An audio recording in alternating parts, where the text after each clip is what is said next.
tudo bem com vocês? Como é que vocês estão? Espero que todos estejam muito bem. Meu nome é Vanessa Loio, sou professora de língua portuguesa da Rede de Jaboatão dos Guararapes e hoje nós vamos continuar estudando o gênero conto. Mas vocês devem estar me perguntando, qual vai ser o foco da aula de hoje, Loio? Já aviso a vocês. Hoje a gente vai ver alguns exemplos de conto, ou melhor, mini conto. Talvez alguns não tenham ouvido falar ainda, já discutiremos. E vamos observar como nesses exemplos de mini contos ocorrem os conflitos. Vamos juntos? Antes, nós precisamos ver e retomar o nosso desafio da aula anterior. Observem aqui. Nós tínhamos pedido que vocês fizessem a continuidade do conto de Duílio Gomes. Vocês estão lembrados dele? Aquele conto do ovo com solenidade? Eu pedi que vocês construíssem esse desenvolvimento do conflito, do pânico que ele sente dos porcos e também nessa construção do clímax, do momento de maior tensão do conto, junto com o desfecho dessa narrativa. Me conta, vai! Você gostou de fazer? Você conseguiu colocar esse temor, esse pânico que o cego tinha dos porcos até o final da narrativa? Espero que sim. Na aula de hoje, nosso foco vai ser observar esses mini contos e daqui a pouco a gente vai vislumbrar, a gente vai analisar características formais desse subgênero. Agora, eu quero só que vocês foquem no conflito presente em cada um desses textos. Vamos lá? Nesse primeiro texto, vocês encontram O Celular da Fantasia, é um mini conto escrito pela escritora Heloísa Seixas, e vocês vão observar que já começa da seguinte forma: ouvir a voz atrás de mim. Alguém falando sozinho. Antigamente, só louco. Hoje não. Hoje, as pessoas falam sozinhas no telefone celular. Virei-me displicente. Era um mendigo. Mas que estranho. Tinha alguma coisa na mão. E parecia um celular. Não pode ser, pensei. Cheguei mais perto. E ri. Não havia celular algum. Ele falava sozinho, segurando um telefone imaginário. Seu celular de fantasia. Parecia com isso querer equiparar sua loucura à loucura da gente comum. Isso fazia, quem sabe, sentisse um igual. Vocês conseguiram vislumbrar a cena da narradora? Do que ela está contando que visualizou? Qual é o conflito presente aqui?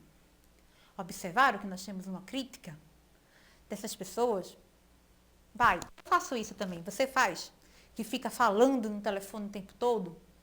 Que a gente às vezes nem presta atenção com as outras pessoas que estão ao nosso redor.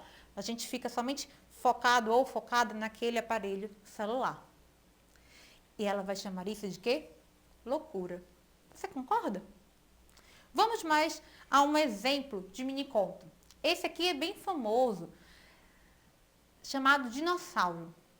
Diz somente o seguinte: quando acordou, o dinossauro ainda estava lá. Loio, aqui tem um mini conto? Sim, nós temos um mini conto completo. Isso, inclusive, vai ser uma das características que a gente vai analisar logo mais. Vocês podem perguntar, mas que dinossauro é esse? Que tempo é esse? De onde ele saiu? Ele vai devorar alguém? Não sabemos. Podemos entender que esse dinossauro é, por exemplo, uma metáfora de um medo. Quando eu acordei, aquele dinossauro que representa o meu medo estava lá. O dinossauro pode ganhar uma outra metáfora positiva, pode ser algo que a gente goste. Fica aqui para vocês analisarem e compreender o texto da melhor forma. Que dinossauro seria esse? Onde ele estava? Com quem? Vamos para o segundo texto. Vende-se. Vende-se um par de sapatos de bebê, nunca usados. E agora? Lembram que na primeira aula eu falei para vocês que o gênero conto, ele era muito flexível, ele podia se aproximar de outros gêneros? Aqui a gente parece que está lendo um anúncio de jornal, né, de compra e venda. Verdade. Mas observe novamente aqui na tela. Vende-se um par de sapatos de bebê, nunca usados. Parece que é algo leve, mas não. Aqui nós temos a venda de um sapato que nunca foi usado de bebê. Por quê? Infelizmente, os indícios deixados pelo escritor, que é um norte-americano, nos leva a acreditar que esse sapato nunca foi usado porque o bebê faleceu. Afinal, por que não se usaria um sapato de um bebê, se não fosse por esse motivo? Você tem alguma justificativa? Você pensou em uma outra hipótese? Conta pra mim. Vamos a mais exemplos? Mas o rio continua lindo, pensa o desempregado ao pular do corcovado. Nós temos uma referência direta à música de Gilberto Gil e observem como o título vai ser contraditório, vai se opor ao texto que tem apenas uma linha. Pensa o desempregado ao pular do corcovado. Se no conto, ou melhor, se no mini-conto anterior, nós tínhamos a morte de um bebê, por isso a venda do seu sapato, aqui nós temos o tema, o conflito do suicídio. Em apenas uma linha. Vamos observar outro exemplo? TV no quarto.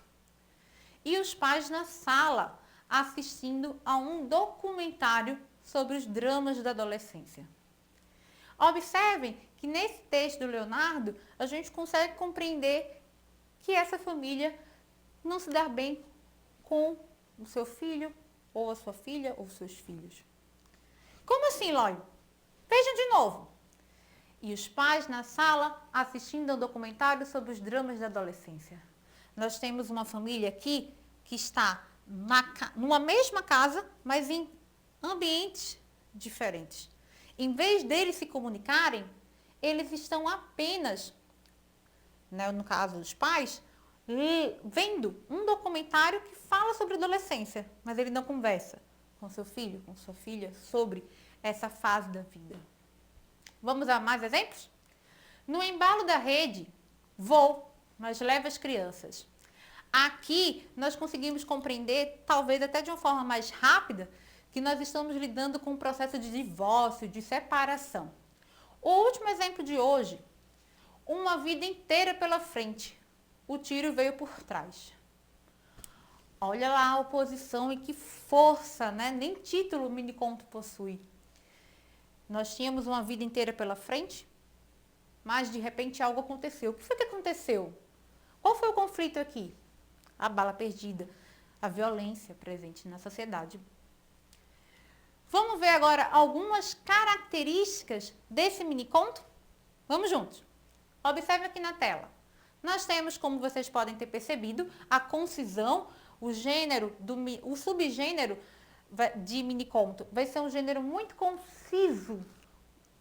Eu vou lutar realmente com as palavras, como disse Cortázar. Lembram da primeira aula que a gente também resgatou a citação na nossa penúltima aula?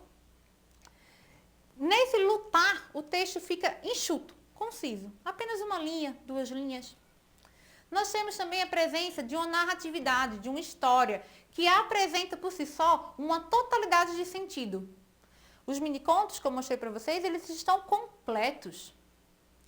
Vamos embora. Observe aqui na tela.